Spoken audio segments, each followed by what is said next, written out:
उत्तम क्षमा माधवार्य भाव है, सत्य सौख्य संयम तब त्याग उपाय, आकिंचन ब्रह्मचर्य धर्म दस सार है, चहुगति दुखते पाए मुक्ति कर लाए। बोली पंची परमेश्वरी भगवान की, अनुपम से परमेश्वरी भगवान की, गुरुनायक पार्श्वनाथ भगवान की, शांतिनाथ भगवान की, सचनायक महावीर भगवान की, ओमकेश्वर बाहुबली भगवान की, 24 तीर्थंकर भगवंतों की, अचल श्री कुलकुल गुरुदेव की, अचल गुरुदेव श्री देवानंद जी महाराज की, मंगलदेव श्री जयदेव जी महाराज की, समस्त आचार्यों की, महाराजों की, राधा स्वामी वाणी माता की, 10 लक्षण महापर्व की, उत्तम मार्गों धर्म की, जैन धर्म की,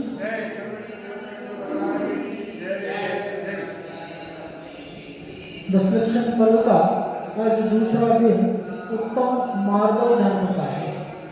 कल हमने क्रोध का अभाव करके और क्षमा धर्म को प्राप्त किया और आज क्या मार्गव धर्म अर्थात मान के अभाव में जो हमारे अंदर मृदुता कोमलता का भाव है वो क्या कहलाता है?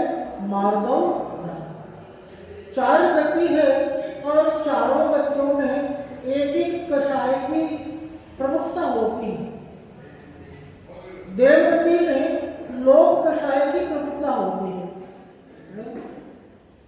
नरक गति में क्रोध कषाय की मुख्यता होती है, तिरंच गति में मायाचार्य की मुख्यता है और मनुष्य गति में मान कषाय की मुख्यता होती है, बाहुल्यता होती है। तो ये जो मार्गव धर्म है इसका कथन किसके लिए है? मुख्य रूप से हम मनुष्यों के लिए है कि स्वाभाविक रूप से यह मनुष्य अहंकार को मान को लेकर के पैदा होता है। इसकी समस्त दुख तकलीफ का कारण है अहंकार। ज्ञानी कहते हैं कि अगर मनुष्य का अहंकार दूर हो जाए तो इसी जन्म में क्या हो जाए? उसके लिए कल्याण की प्राप्ति हो जाए, मोक्ष की प्राप्ति।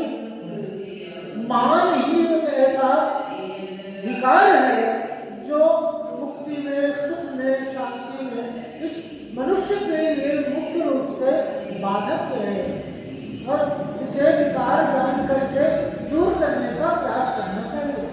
देखो किस प्रकार से मनुष्य अहंकार को लेकर के पैदा होता है। एक बच्चा होता है, छोटा सा बच्चा है, अभी 2-3 दिन ही उम्र हुई है और हॉस्पिटल में क्या वो आईसीयू में अपने वार्ड में क्या है रो रहा होता है, पालने में रो रहा है और उधर से नर्स है या परिवार का कोई भी एक जन आकर के और क्या करता है? उसे गोद में ले लेता है,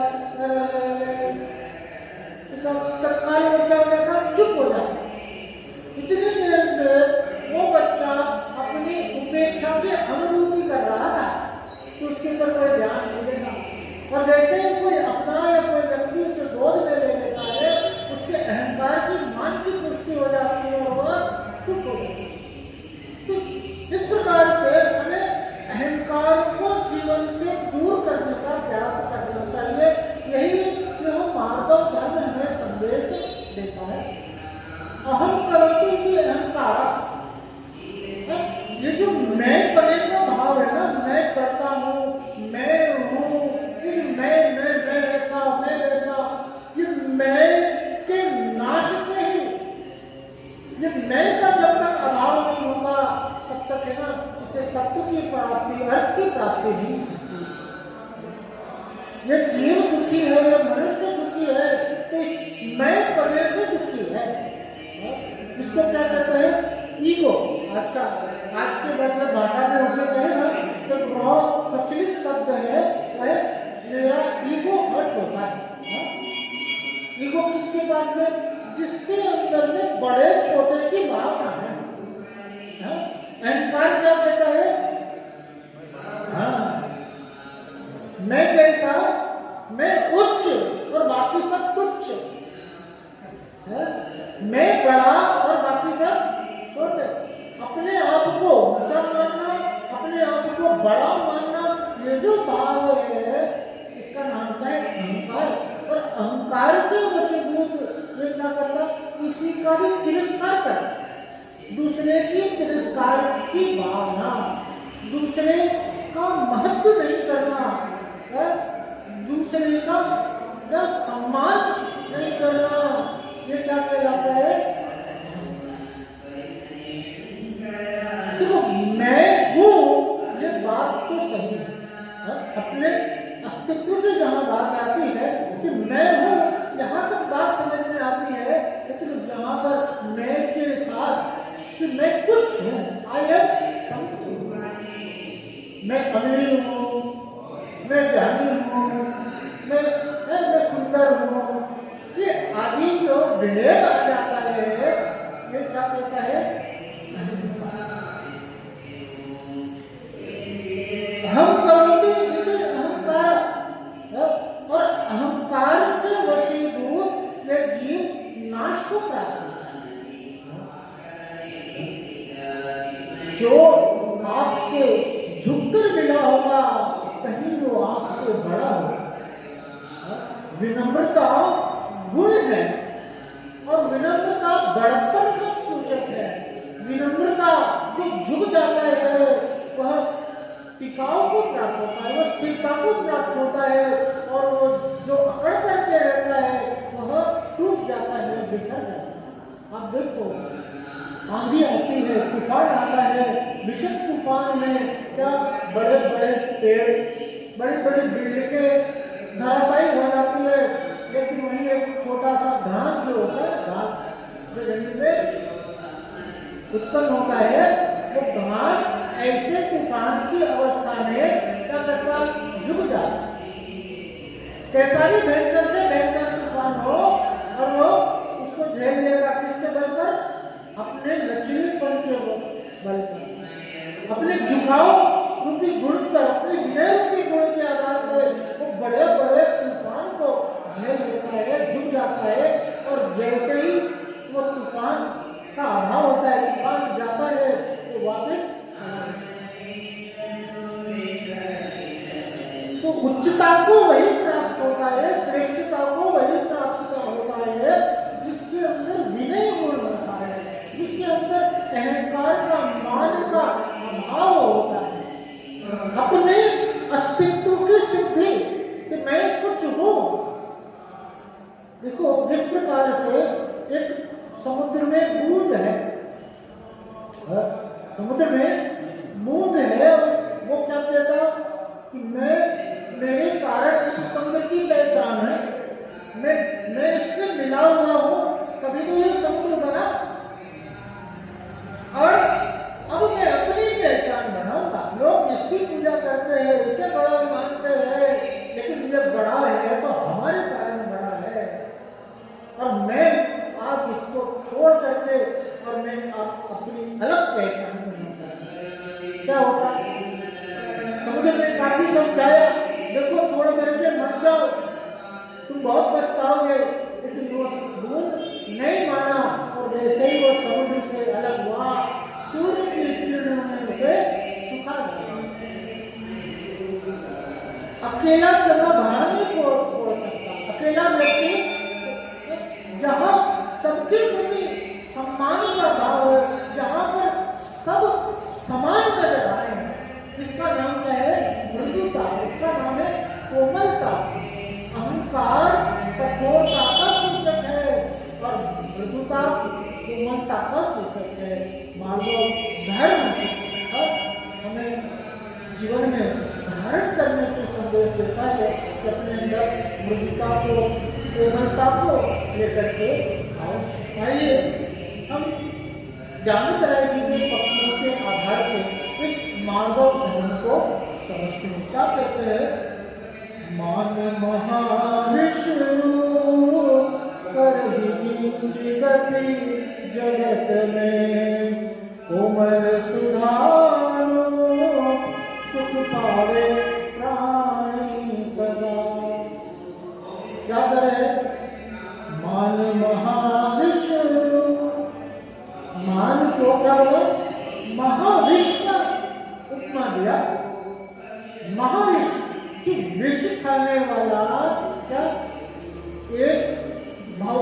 करता है, तो विष खा लेना एक भाव का नाश होगा। लेकिन अहंकारी व्यक्ति भौतिक संसार में परिभ्रमण करता है। विष को भक्षण करने वाला इस बात का ज्ञाता होता है कि मैं भी विष खा रहा हूं।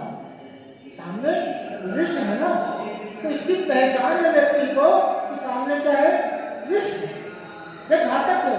लेकिन मान एक ऐसा विष है जो घातक नजर ही नहीं आता। मान करता हुआ व्यक्ति अपने आप को बुरा नहीं मानता, मैं मान कर रहा हूँ, अहंकार कर रहा हूँ, उस अहंकार के बस उसे अच्छे बुरे का भान नहीं रहता कि मैं अहंकार करके अपना हित कर रहा हूँ, इस अहंकार से मेरा अहित होने वाला है।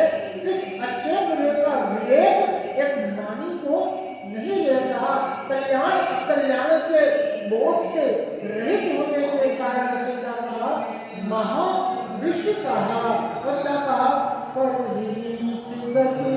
जगत अहंकार के वशीभूत व्यक्ति नीच गति में जाता है। अहंकार करना बड़प्पन का सूचक नहीं है।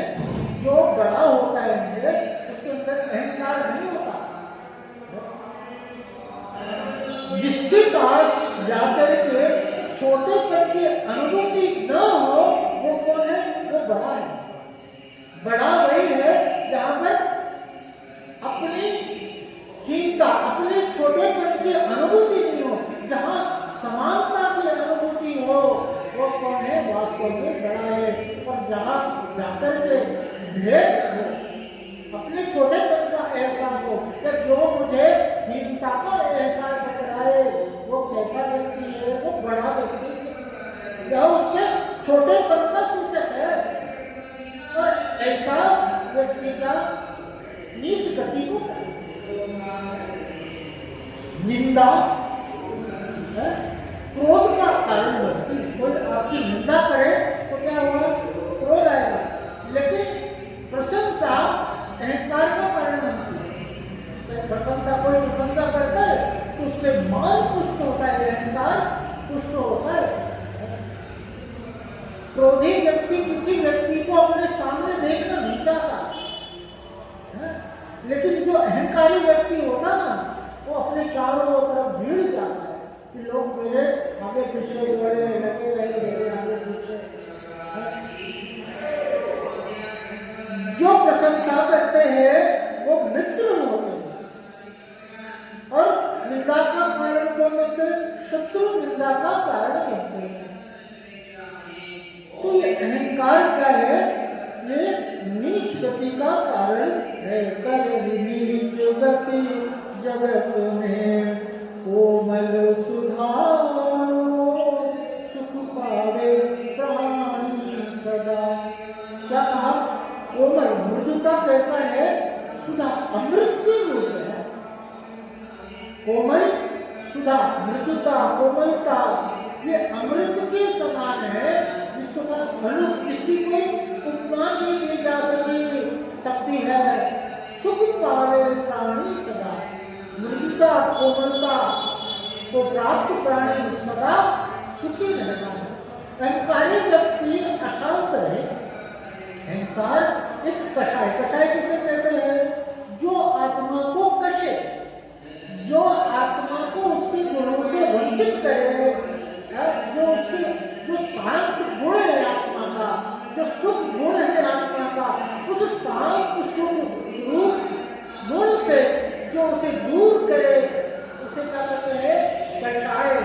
ऐसा कषाई अहंकारी व्यक्ति कभी शांति सुख की अनुभूति नहीं करता। सुखी और शांत तो वही रहता है जो मृदुता का धारण है, जो माधव धर्म को धारण करता है। क्या करेगा रे, उत्तम माधव गुण माना, मान कर्म को कौन ठिकाना। क्या करे, उत्तम माधव गुण माना। उत्तम माधव ऐसा गुण है जो मन को मानने लायक है, मानने लायक है, स्वीकारने लायक है। ऐसा और क्या करे, मानीकरण को कौन ठिकाना, क्या पता कौन से आधार से यह मनुष्य मान कर बैठे, अहंकार कर बैठे, कुछ कहा नहीं। कोई कह रहे कि आपकी ये शर्ट बहुत अच्छी लग रही है, मन को कैसे मजा। कोई कह रहे कि आपका चश्मा बहुत अच्छा लग रहा है, कोई कह रहे आपकी मुस्कान बहुत अच्छी है, क्या मकान बनाया, क्या गाड़ी ले ली आपने। अरे प्रशंसा किसकी हो रही है, गाड़ी की प्रशंसा हो रही है, प्रशंसा मकान की, शर्ट की, चश्मे की, चप्पल की हो रही है, और ये क्या समझता है मेरी प्रशंसा। किस आधार से ये मान कर पहले अहंकार होकर बैठे तो कहा नहीं जा सकता। आचार्य कहते हैं कि यह मनुष्य 8 आधारों से मान कर स्वाध्याय किया, तो वहाँ पर आचार्य श्री शंकर महापुरुष स्वामी ने क्या कहा, ज्ञानम पूजम फलम जाते बल वृद्धि तपोवतो अष्टावासिक स्मय माहुर घटस्मय। क्या कहा कि स्मय माहुर घटस्मया, जिनका स्मय अर्थात अहंकार मान दूर हो जाए, ऐसे तीर्थंकर गणधर देव आत्मा कहते हैं कि ज्ञान के आधार से, पूजा के आधार से, कुल के आधार से, जाति के आधार से, बल के आधार से, वृद्धि के आधार से, तप के आधार से और शरीर अर्थात रूप के आधार से, इन 8 आधार से यह मनुष्य मान करता है, अहंकार करता है। अहंकार करने के लिए किसी न किसी निमित्त की, किसी न किसी आधार की आवश्यकता होती है। हवा में कोई अहंकार नहीं करता। जिस प्रकार से क्रोध का कारण क्या होगा, कोई परिस्थिति या कोई व्यक्ति क्रोध का कारण बनता है, उसी प्रकार से इन 8 कारणों से, इन 8 आधारों से यह मनुष्य मार्ग करता है। ज्ञान का अहंकार, कुल का अहंकार, जाति का अहंकार, तो जिसके पास ज्ञान है वो ज्ञानी अहंकार करता है। अहंकार जब भी होगा अज्ञानी के होगा, ज्ञानी के अहंकार नहीं होता। तो जब अज्ञानी के अहंकार होता है तो निर्धन के अहंकार नहीं होना चाहिए। धन का अहंकार, जिसके पास धन नहीं है, जिसके पास ज्ञान नहीं है, जिसके पास रूप नहीं है, जो नीच कुल जाति का है, तो उसके क्या, वो तो मालवा धर्म का धारी होना चाहिए। क्योंकि जिसके पास जो होगा वही तो अहंकार करेगा। गरीब व्यक्ति धन का अहंकार कैसे करेगा, अज्ञानी व्यक्ति जानता और जो कुरूप है वो रूप का अहंकार कैसे करेगा। जो नीच जाति कुल का है वो कुल जाति का कैसे अहंकार करेगा। लेकिन जहाँ अपने अंदर उच्चता की भावना है वो तो अहंकार है ही, लेकिन अपने अंदर जो दीनता की भावना है वो भी इस बात का सूचक है कि अहंकार का। जो अपने अंदर दीनता की भावना आ रही है कि मैं गरीब हूँ, मैं कुरूप हूँ, मैं अस्वस्थ हूँ, तो ये जो दीनता की भावना आ रही है, ये भी क्या कर रहा है। जो दीन व्यक्ति होता है वह झुक करके चलता है, और जो अहंकारी व्यक्ति होता है वो अकड़ करके चलता है। अकड़ से एक का कमर गहरा है और एक का है किसी बोझ से दबा हुआ है, इसलिए वो झुका हुआ है। कमर अकड़ी हुई हो चाहे झुकी हुई हो, दोनों क्या कहती है, मान का कथन करती है कि ये क्या है, अपने अंदर का अहंकार। धन संपत्ति का सबसे ज्यादा अहंकार हो जाता है, तुम्हें कैसा हो, धनवान हो। लेकिन ये जितने भी आधार हैं ये कैसे है, ये सब टेम्पररी है, सदाकाल रहेंगे इसका कोई भरोसा नहीं है। आज कोई व्यक्ति बहुत अमीर है, लेकिन क्या होता है, वो रोड पर नजर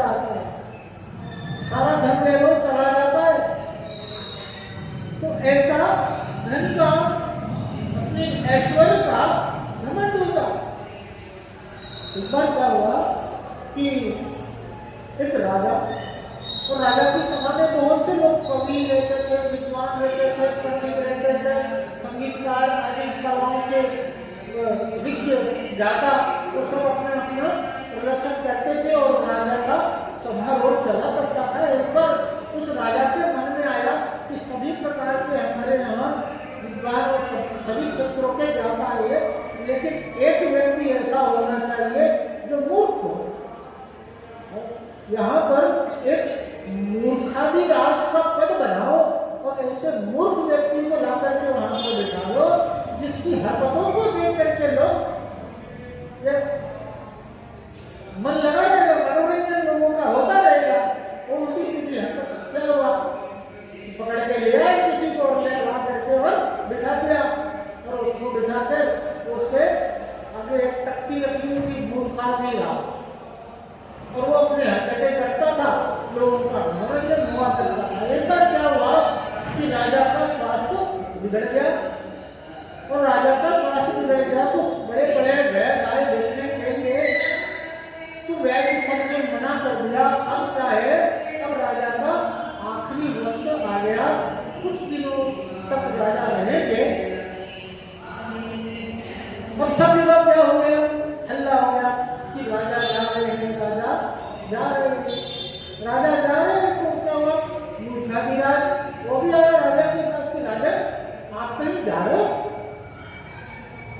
तो बोले कि हाँ जा रहा हूँ।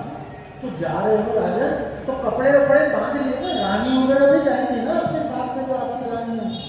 बोले वहां कोई नहीं जाता, साथ में कोई नहीं जाता। बोले कपड़े वपड़े को बांध लिए ना, पैसे वैसे, बोले वहां कुछ कपड़े वपड़े भी नहीं ले जा सकते, वहां कुछ पैसे वैसे भी नहीं ले जा सकते। क्योंकि आपको इतना आइडिया है, आप कहीं जाके आए हो क्या वहां? बोले नहीं, आइडिया है, जाके नहीं आया, लेकिन सबको मालूम है वहां कोई कुछ नहीं ले जा सकता, वहां कोई साथ में नहीं जा सकता, ये सबको मालूम है। बोले हाँ सबको, आपको कब से मालूम है? महाराज आपको मालूम है, कितना समय हो गया? बोले बचपन से मालूम है। बोले फिर भी आपको समय तो होगा ना? बोले 50-60 साल हो गए मुझे, ये सब मालूम है।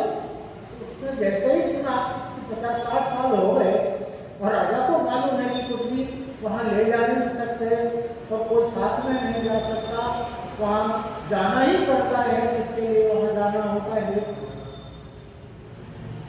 उसने अपना तख्ता निकाला और राजा के गले में, बोले मैं तो मूर्खाधिराज हूँ, आप तो महामूर्खाधिराज है।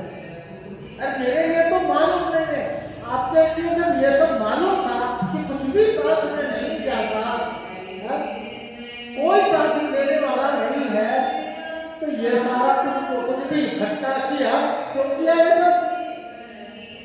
राजा को तो मालूम था, आपको मालूम नहीं है, मालूम है, फिर भी लोग क्या है, ये इकट्ठा करते हैं, धन संपत्ति आदि ऐश्वर्य आदि के पीछे भागते रहते हैं, लेकिन ये सब कौन है? चिंता को प्राप्त नहीं होता, साथ में जाता कोई नहीं, साथ में भी नहीं जाता। तो कहते ऐसे धन संपत्ति वैभव के प्रति इस प्रकार से अभिमान करना, घमंड करना, इसका कोई आधार ही नहीं है। देखो कहानी सुनाता हूँ कि एक राजा बड़ा घमंडी था, घमंडी होते हैं अपने पद ऐश्वर्य धन आदि के आधार से, सबसे ज्यादा घमंड होता है लोगों को, और उसके घमंड से प्रजाजन सब परेशान थे। तो मंत्री और राजा एक बार क्या जंगल की तरफ जा रहे थे, और जंगल की तरफ जा रहे थे तो मंत्री ने राजा से पूछा कि राजन एक प्रश्न का जवाब दो, बुरा नहीं मानना। तो राजा बोले कि बोलो क्या बात है? बोले कि अभी जाते जाते रास्ते में आपको प्यास लग जाए, और प्यास ऐसी कि मरने की नौबत आ जाए, पानी नहीं मिला तो ऐसे मृत्यु हो जाएगी। और उधर से कोई व्यक्ति आता है और वो एक लोटा पानी पीने के लिए आपको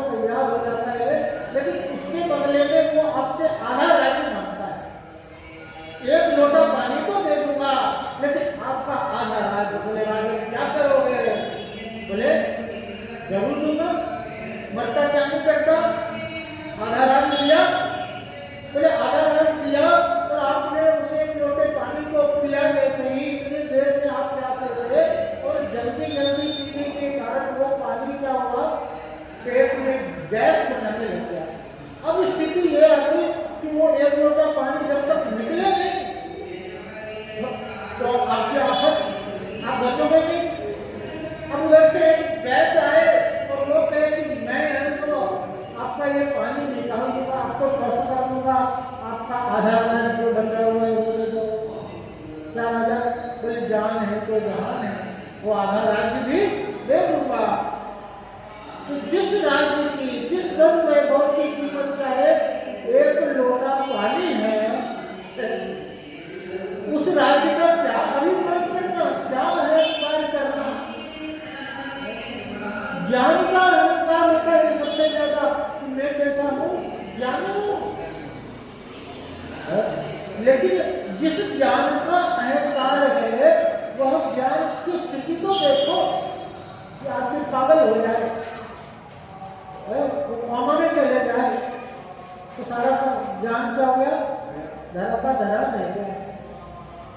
और भगवान के पास जो ज्ञान, भगवान का ज्ञान जैसा केवल ज्ञान स्वरूप, उस ज्ञान के सामने ये जो सभी ज्ञान है, जैसा सदा रहने वाला नहीं एक चौथा में।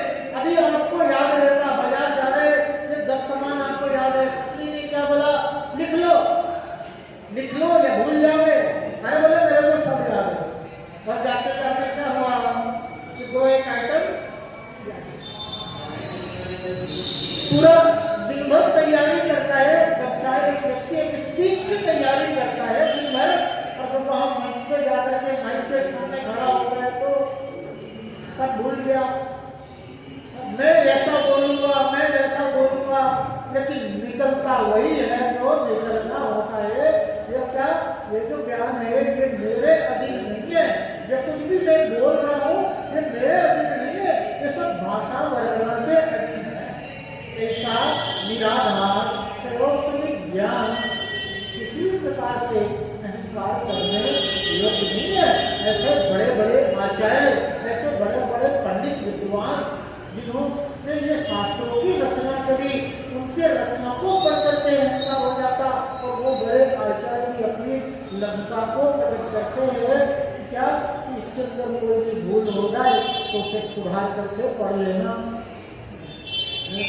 और एक जो अज्ञानी व्यक्ति होता है, सामान्य व्यक्ति होता है, वह इस ज्ञान का अहंकार करता है, लेकिन पेड़ को सवा से मिलता ही नहीं है। ये संसार कैसा है, हर मान ले बेटे तो क्या होगा, जैसे आप ट्रैफिक में चलते हो ना, तो ट्रैफिक में चलते हो तो ये बात कोई है निश्चित कि आपके आगे कोई नहीं होगा, जिस प्रकार से आपके पीछे भीड़ है लोगों की, उसी प्रकार से आपके आगे भी भीड़ है कुछ लोगों की। यह संसार अनादिकाल से चल रहा है। जिस व्यक्ति से आपने ज्ञान पाया ना, किसी गुरु से पाया होगा ना, किसी शास्त्र को पढ़ करके पाया होगा ना, तो वो गुरु वो शास्त्र का कर्ता आपसे बड़ा हुआ कि नहीं हुआ? तो इसे ज्ञान का अहंकार नहीं करना। कुल का अहंकार, जाति का अहंकार, अरे आत्मा का, इस जीव का कोई कुल और जाति नहीं है। इस कुल और जाति को यह पर्याय मात्र तक सीमित है। आत्मा का न कोई कुल होता है, आत्मा का कोई जाति होती है। धन, संपत्ति, ऐश्वर्य, रूप का अहंकार हो जाता। मैं कैसा हूँ, मैं बड़ा रूपवान हूँ। सेल्फी लेकर आजकल मोबाइल में चला, सेल्फी लेकर फोटो खींचता है। जिस फोटो को तुम देख करके प्रसन्न हो रहे हो और रूप तो तुम्हारा है ही नहीं। आत्मा कैसा है, आत्मा तो वो तत्व है जिसकी कोई फोटो खींची ही नहीं जा सकती। ये फोटो तो क्या है, ये जो बाहरी, ये तो पर्याय की दशा है। शरीर के रूप में अपना रूप बन रहे,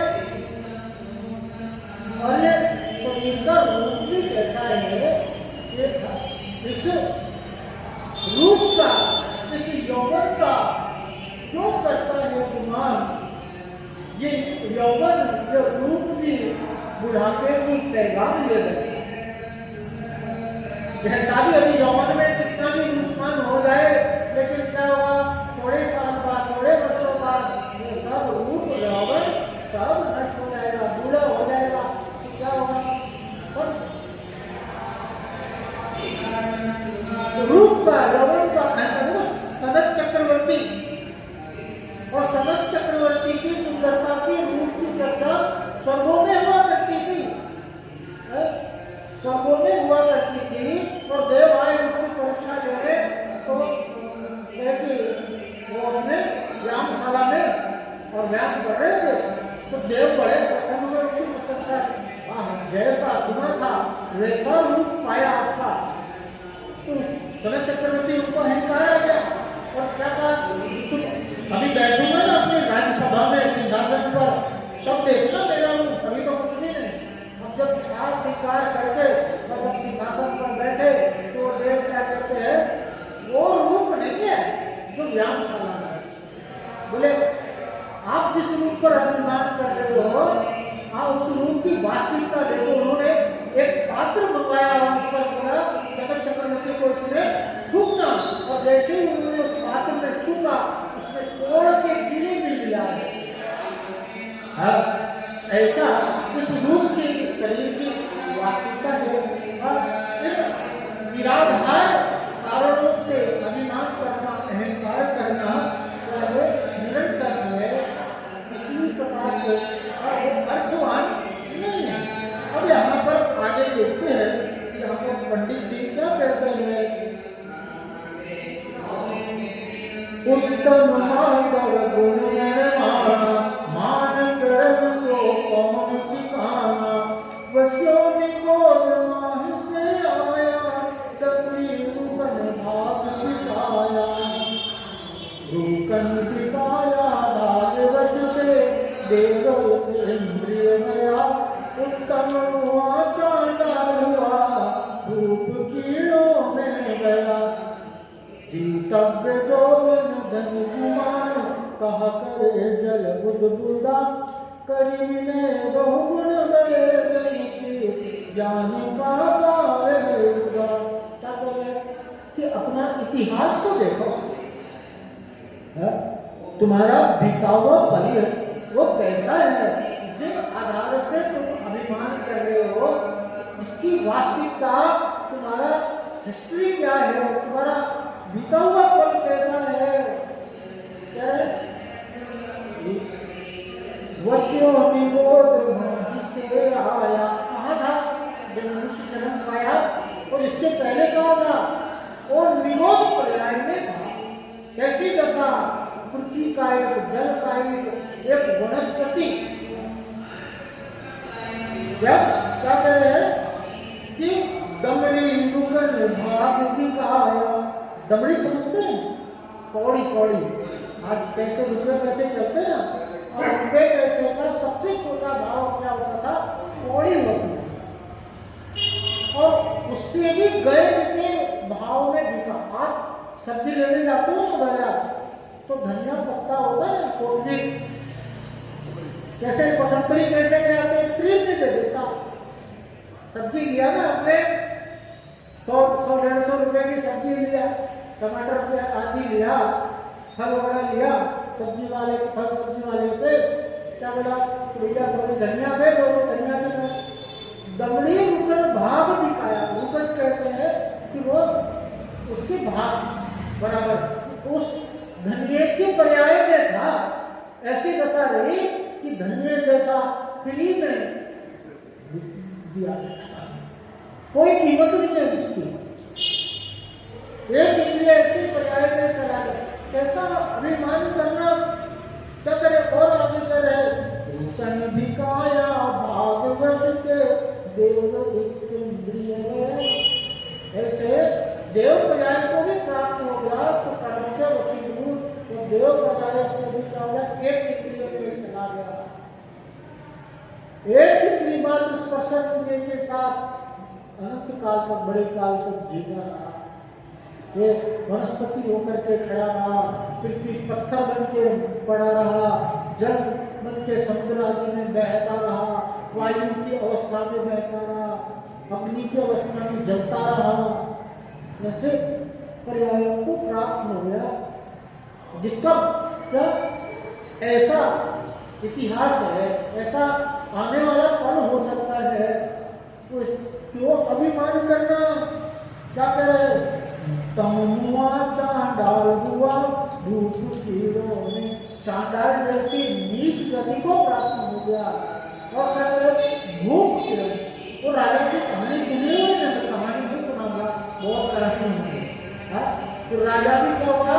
अपनी निष्ठा का कीड़ा बन गया राजा। कैसा अहंकार करना? जीतव्य जौवन धन गुमान कहाँ करे जल बुदबुदा।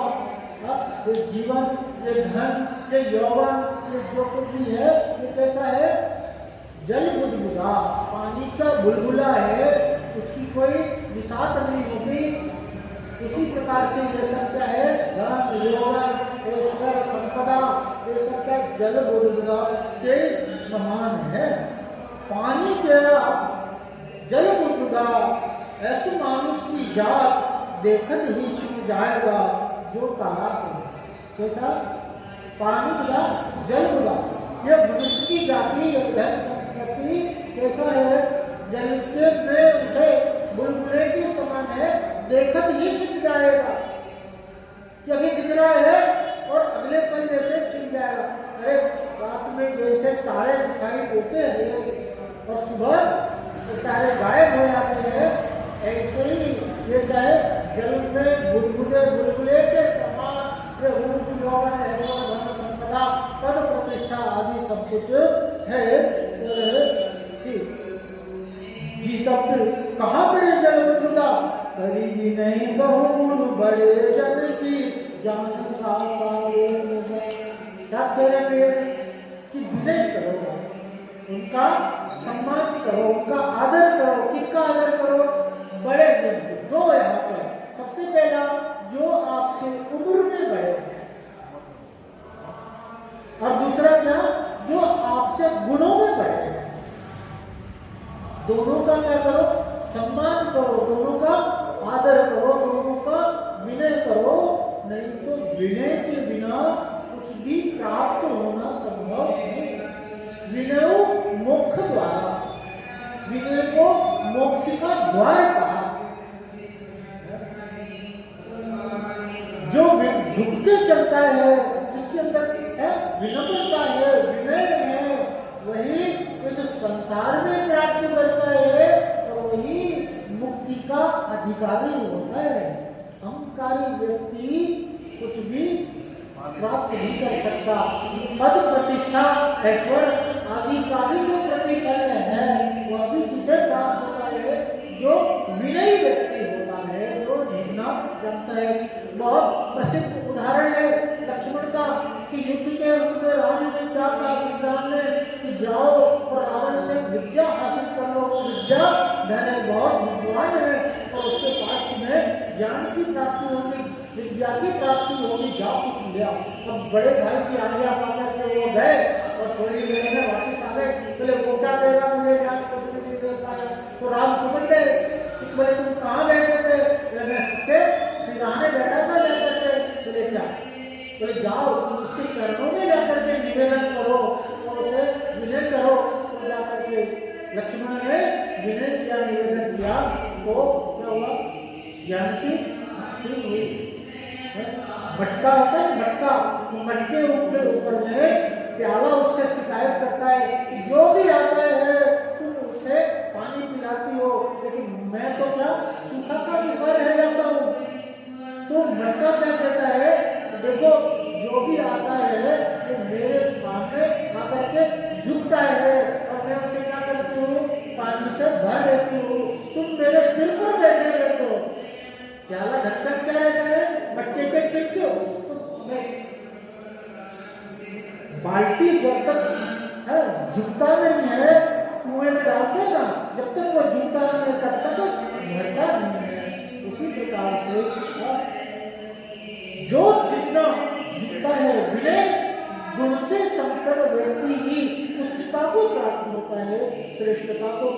होता है। कहते हैं जीने वाले ही झुकना जानते हैं, जीने वाले ही झुकना जानते हैं, ये हुनर लोग कहाँ मानते हैं? जीने वाले ही झुकना जानते हैं, ये हुनर मुर्दे कहाँ मानते हैं? हाँ है न तो नम्रता से सम्मान न मानो, हो नर तो नम्रता में सम्मान मानो। अगर नर हो, अगर मनुष्य हो तो अपना सम्मान नम्रता में मानो। उठते वही हैं जो झुकना जानते हैं, जो उच्चता को, शिखर को वही प्राप्त होते हैं, श्रेष्ठता को वही प्राप्त होते हैं जिनके अंदर विनय रूपी गुण होता है। ऐसी विनम्रता, मृदुता, कोमलता हमारे जीवन में आए, हमारा जीवन अच्छा ऊंचा बने, अपने अर्थ को उपलब्ध हो। इसी मंगल भावना के साथ आज कर बोले पंच श्री भगवान की अनंतानंद से करने श्री भगवान की गुरु में पाशुना भगवान की, शांतिनाथ भगवान की, दशनाथ महावीर भगवान की, गोविंदेश्वर बाहुबली भगवान की, 24 तीर्थंकर भगवंतों की, अजय श्री कुंकुम देवी की, अजय गुरुदेव श्री देवनंदी जी महाराज की, मम गुरुदेव श्री जयदेव जी महाराज की, समस्त आचार्यों की, तीर्थम नौकर महाराजा की, दादासाहेब रानी माता की, दशरक्षण महाप्रभु की, उत्तम मार्गदर्शन की, जैन धर्म की